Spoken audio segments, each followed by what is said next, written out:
2024 was a truly historic year for Inter Miami from the beginning to the end. We revisit it all on the final Inter Miami Weekly Show of 2024.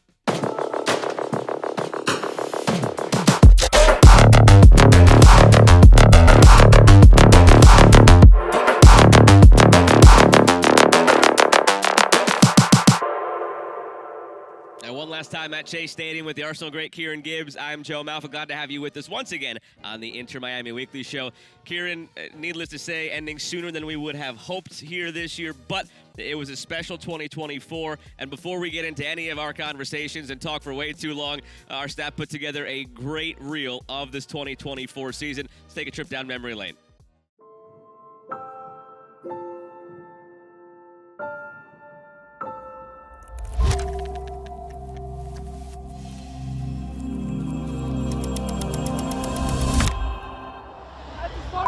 Tonight's the fucking night that we start getting that winning feeling back, and tonight is the fucking night we turn this thing up right now, huh? Let's fucking we done three. 1, 2, 3.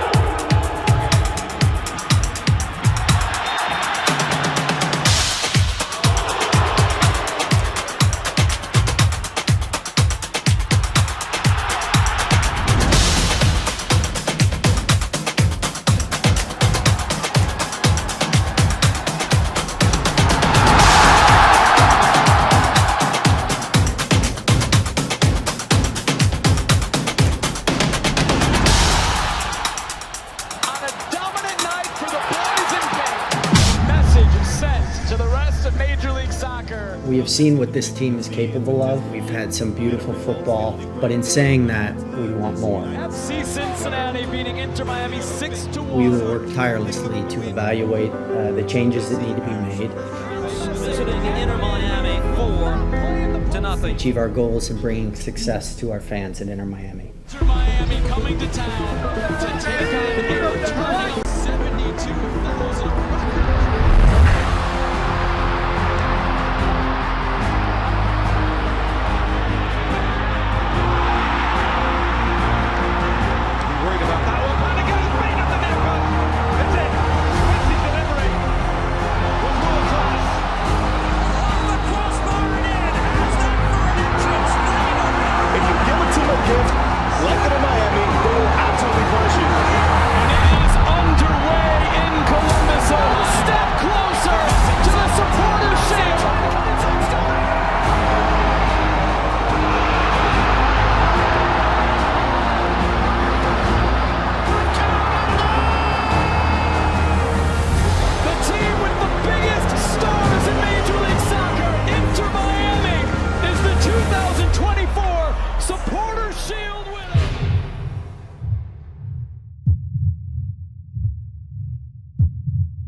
Well, the drumbeat and the heartbeat of the club still goes on now after this historic 2024 season. A supporter shield, plenty of great moments. The best place to start, like anything else, is at the beginning.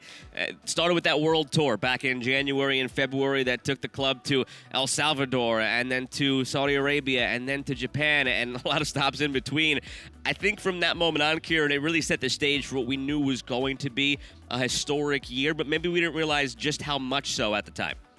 Yeah, I mean, listen, even just watching the video there and then seeing a recap of the season, I think the main thing to take from it is I think that pride has been restored to the city. I think definitely in the last 18 months.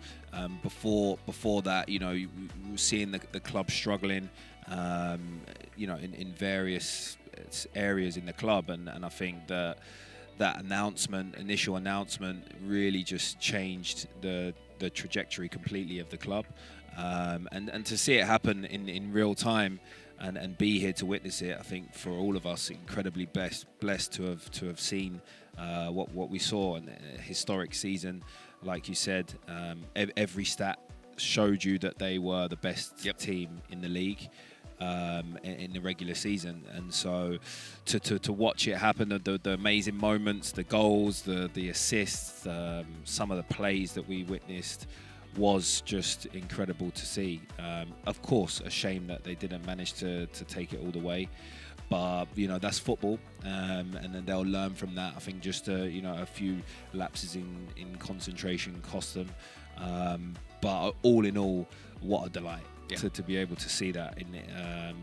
Incredible. Feel very lucky to have seen it this season. And you start going through the different parts of the year. It felt like there was maybe 8 chapters or so to this book, from the World Tour to then that early part of the year where team was just shot out of a cannon right to the top of the table, never really looking back from that point on. You had that great win that we showed you right out of the gates there against Real Salt Lake, the crazy comeback against the LA Galaxy that following weekend, and it just kept snowballing from there to the blowout of Orlando here at Chase Stadium. And I think that was the day where people truly realized, okay, it's one thing to bring stars into a group.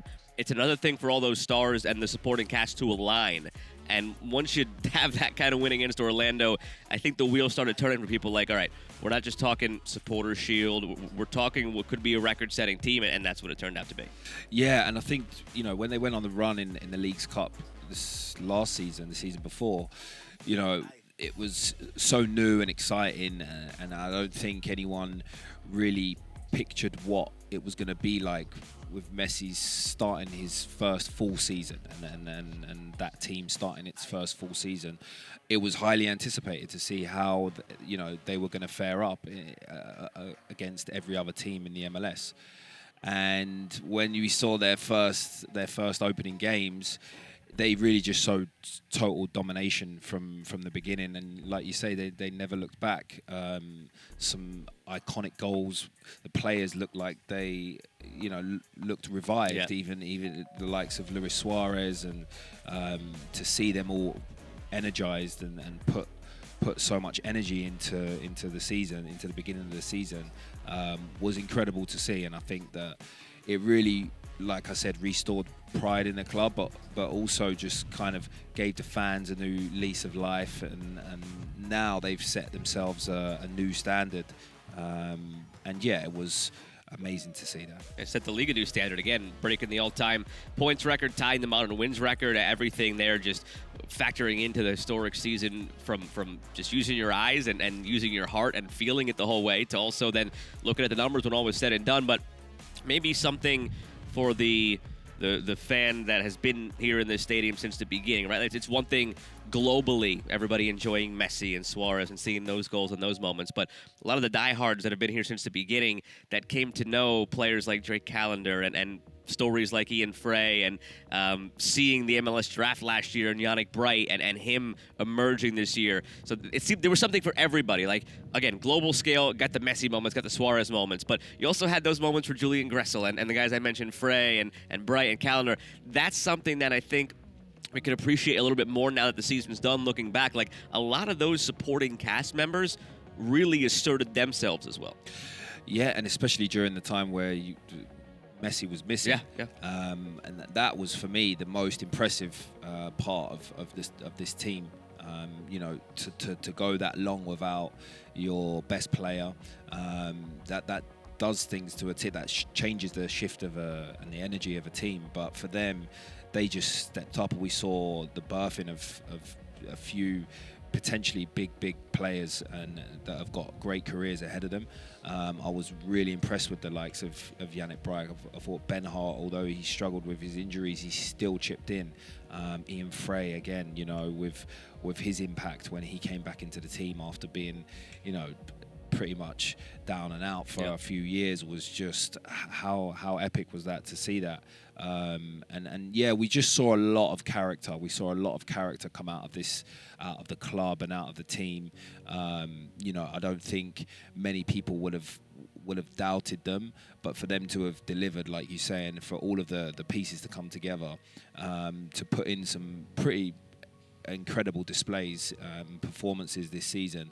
I'm really happy I'm really happy for those players, and the players like Martinez, Gomez, these players, Rojas, although he missed a bit through injury, to see those emerging talents come through, the club has a lot to be excited about. And Diego Gomez was the top guy on the MLS 22 under 22 list. He's nominated for Young Player of the Year, and that's just one of the many awards that could be taken home now in the coming weeks when the end of season awards are announced at MLS. The nominees that the club had: Tata Martino for Manager of the Year, had Messi and Suarez both for the Landon Donovan MVP award, had Suarez for Newcomer of the Year, Jordi Alba for Defender of the Year. So there's a long list of players who can take home more hardware at the end of the year on top of the supporter shield that they earned as a group, top of the record that they set. By every metric, this is going to be looked at in history as one of the best seasons in MLS. The only thing it's missing is the cup at the end of it, but that's sort of been the beast that is MLS throughout the years. When New England set their records back a couple of years ago that Inter Miami broke this year, they also fell short of a cup. And it's difficult to then transition into that format and keep it going. Obviously, everybody wants that. We wanted that. But there's nothing to take away from the history that this regular season just was. No, you cannot take anything away from the boys just purely because of that. It's not easy to go and break records in this day and age for setting such a high standard of consecutive games. This is not an easy thing to do. So for me, you can't really say that the season they haven't lived up and delivered, because I see consistency, and I see an improvement year on year. So for me, you have to deem that as a success. And we got to witness not only a historic season, but they were entertaining as well. I think they were the most exciting team to watch. No doubt about that.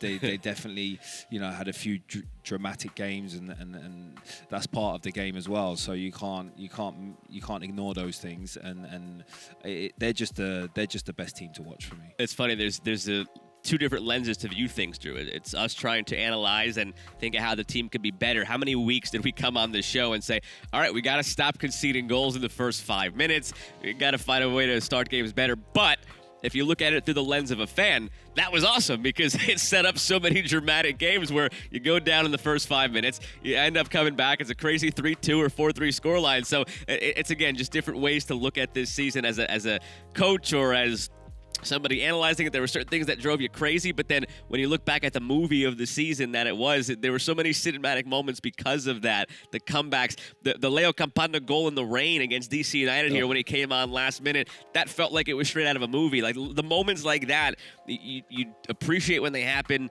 and then it's on to the next thing, and you don't really get a chance to be thankful for it until now. So I guess that's what we're trying to do for you all today here on this last weekly show, just kind of bring up some more of those moments that made this season special. And I want to talk about Campana for a moment, because he's a guy who we talked about throughout the year, sort of lost his role as the starter to Luis Suarez, but as the season went on, Suarez had to just manage his physical health. He was away with Uruguay. There were moments still to shine for Campana when he would come in off the bench. There were just so many unsung heroes like that maybe did not get the global attention because his name is obviously not Leo Messi or Luis Suarez, but another just special player in a special season.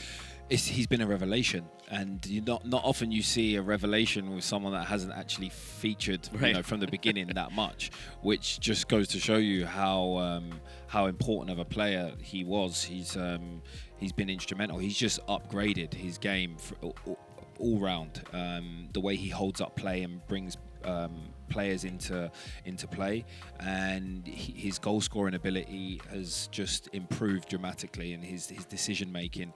And that just goes to show you what being surrounded by so many great players can do for players. I mean, Robert Taylor again as well. Just to move on from Campana, incredible from him to have changed his game.